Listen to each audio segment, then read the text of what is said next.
It was supposed to be a simple drive back after a long work conference. I was exhausted, and honestly, the last thing I wanted was to be stuck in a car with Jenna and Luis. Jenna, our bossy co-worker, always had to be in control. She loved telling everyone what to do, and tonight was no different. She insisted we take some alternate scenic route instead of sticking to the main highway. It's fine. It's just a dead zone. I didn't care enough to argue. I was too tired, and Luis, our quiet and unassuming colleague, wasn't the type to speak up against Jenna. So, we went along with it. The first hour or so of driving was uneventful. The sun had dipped below the horizon, leaving us in darkness, with nothing but the sound of tyres against asphalt and Jenna's endless monologue about her weekend plans. The road started to narrow, and the GPS on our phones blinked out. No signal. Jenna didn't seem concerned, but something about the empty road, the dense woods pressing in on both sides, made my stomach turn. There were no other cars, no houses, no signs of life, just us and the darkness. That's when we saw him, a man standing in the middle of the road, waving for help. He was tall, wearing a dark jacket, and his face was partially obscured by the dim light from our headlights. We're not stopping. We can't just leave him here. Jenna swore under her breath and slowed down, her fingers tightening on the wheel. The man approached the car, his eyes darting between us. Car broke down. Just need a ride up the road. He pointed vaguely ahead into the darkness. Jenna looked at us, her expression clearly annoyed. Luis nodded, and I shrugged. Against my better judgment, we let him in. He slid into the back seat beside Luis, and as soon as the door closed, the air in the car seemed to change. There was something about him, the way he stared straight ahead, barely blinking, his hands resting stiffly on his knees. Jenna tried to make small talk, but he barely responded, his answers curt and vague. Then he started asking questions, where we were headed, if anyone knew we were taking this route. My skin prickled, and I could feel Luis tense beside me. The man kept fingering something inside his jacket pocket, and I couldn't shake the feeling that whatever it wasn't good. I caught Jenna's eyes in the rear-view mirror, and I could see the worry there, the realization that we'd made a mistake. The road seemed to stretch endlessly, the trees closing in tighter, the darkness pressing in. There, my car's just up there. Jenna slowed down, and we saw it. An old, beat-up car pulled off to the side of the road. But something felt wrong. There was no sign of a breakdown, no flat tire, no steam from the hood, just a car sitting there, lifeless. And then I saw movement. A second man, stepping out from behind the car, something long and metallic in his hand. "Go!" I shouted, and Jenna slammed her foot on the gas. The tires screeched, and we lurched forward, the man in the back seat grabbing at Luis as we sped away. Luis twisted, shoving him back, and the man lost his grip, his body slamming against the door as Jenna swerved down the road. But they were following. Headlights appeared in the rearview mirror, gaining on us fast. Jenna's knuckles were white on the steering wheel, her breath coming in short gasps. The car started to sputter, slowing despite her foot being all the way down on the pedal. They did something to it. The car crawled to a stop, and there was no time to think. "Out!" Jenna yelled, and we threw the doors open, running into the woods. Branches whipped at my face, the ground uneven beneath my feet. I could hear them behind us, the crunch of leaves, the snap of twigs.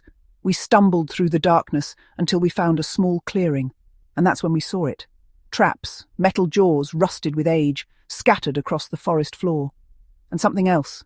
Shreds of fabric, an old shoe, a backpack, half buried under leaves. "They've done this before," Luis said, his voice hollow. We didn't have time to react. The men were close, their voices carrying through the trees. Luis turned to us, his eyes wide, desperate. "Go, I'll hold them off." "No, Luis!" I started, but he was already moving, grabbing a thick branch off the ground, turning back towards the sounds of our pursuers.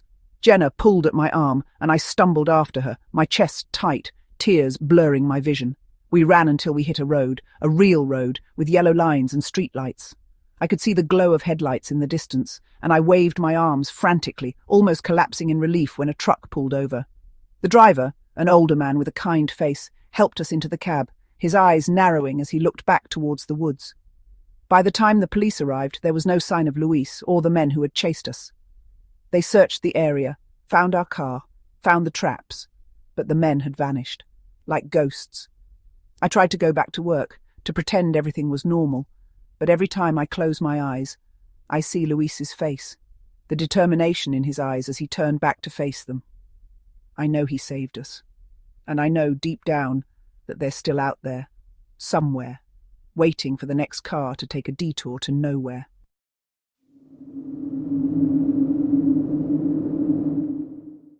About 20 years ago, my boyfriend and a couple of his friends had an upper unit in an old 4-unit apartment building in a slightly sketchy urban area with a sizable homeless population. There was a dark and filthy attic above the apartment that could only be accessed from my boyfriend's unit. It had no lights in it, so even in the daytime you'd need a flashlight to walk through it. There were 2 full-size doors with wooden staircases to access the attic, one on either end of his long apartment. I should mention that my boyfriend's roommates were not the brightest bulbs and would not always lock the apartment door during the day when they were home. Because of this, my boyfriend left his bedroom door locked as a habit. One night, his roommates came home drunk and completely forgot to lock the door overnight, and my boyfriend woke up to some meth head tapping on his bedroom door, but that's a story for another day. On this night, my boyfriend and I had been alone in the apartment for hours, with the front door locked, mind you, because we aren't morons. When we hear distinct knocking near the back of the apartment, we go to investigate, and it's coming from the attic door. Someone is in the attic knocking on the door. This is distinct knocking in a recognizable pattern, just like you'd knock casually on a friend's door. The door didn't lock, and whoever was on the other side of the door would have known that, so their knocking didn't make sense. My boyfriend wanted to open the door, and I just wanted to get the heck out of there. We whisper argue about it for a few seconds, while the knocker keeps on knocking, and then I just tell him I'm leaving and head for the front door, and he follows me. Probably because he was worried I would walk home alone in the dark. I lived about a mile away, and we didn't own cars. He probably also didn't want to be alone with the person in the attic. As we're about to walk out the front door, someone starts knocking on the other attic door in the front of the apartment, unless they sprinted up the attic steps and back down the other attic steps. There is no way they could have gotten there so fast, and we would have heard their footsteps. Plus, it's dark up there, and we didn't see any light coming from the door. There must have been 2 people, one knocking on either door. We just left and spent the night at my place.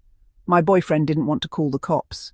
He doesn't believe in ghosts, and I can't explain his logic for not calling the police, but we were poor college students and owned nothing of value, as pretty much everything in the apartment was just stuff we had found on the street.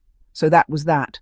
And until he finally decided to move out of there, I never ever stepped foot back into that apartment again.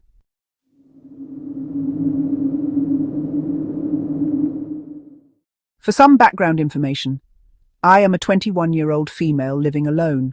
My family lives off in another country, and I tend to stick to myself. On this particular night, I huddled towards the subway station after work. A shiver ran down my spine as I felt someone lay their eyes on me. I moved my head to look over my shoulder, and I saw through the enormous crowd a tall man in an oversized black hoodie glaring at me as if trying to pierce through my mind. Shoving people aside, I ran for the train. I felt everyone's anger grow as I pushed them away. Approaching the train with doors wide open like a gateway, I was ready to enter, but before I could move, the figure laid its hand on my shoulder. I froze. His hands were ice cold and clammy. The air left my lungs. There he was, right behind me. Paralyzed, my mind raced. The world stopped. I regained myself a few moments later and inched towards the haven of the train.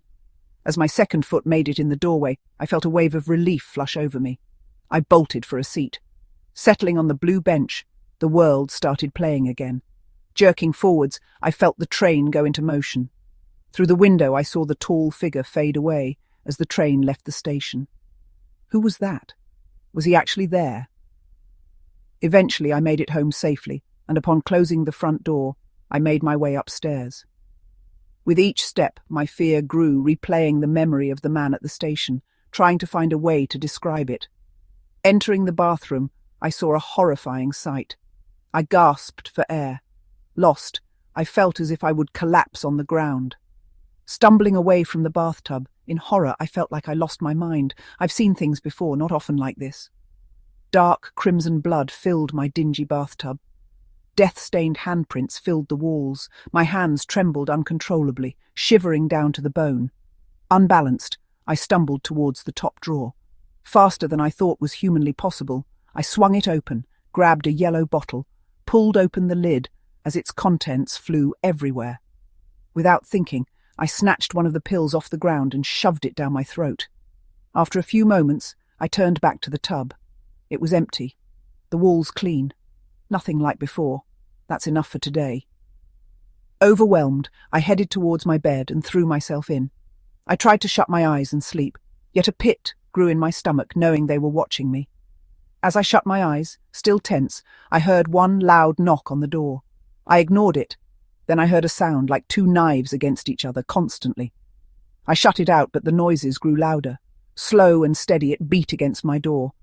I felt a shadowy figure loom over me. Crying out in agonizing pain, I threw my head up and shrieked. Looking towards my arm, I saw red-stained deep cuts all along my skin. Warm blood gushed down to my hand. I sat there unable to think, feeling cold and dry as the blood continuously pooled in my hand. I lay dead in my bed.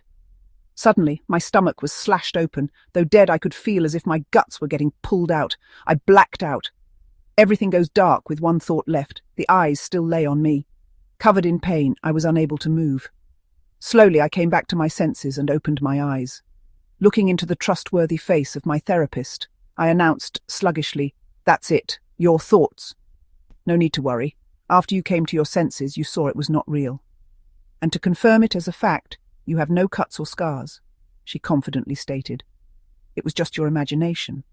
This is why it's important to remember to take your medication." I told her I agreed, but I always knew she was wrong.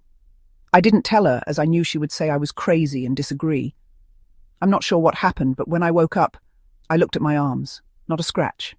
And yet, my pale, thin stomach had the words, "Don't trust anyone," carved into my frame.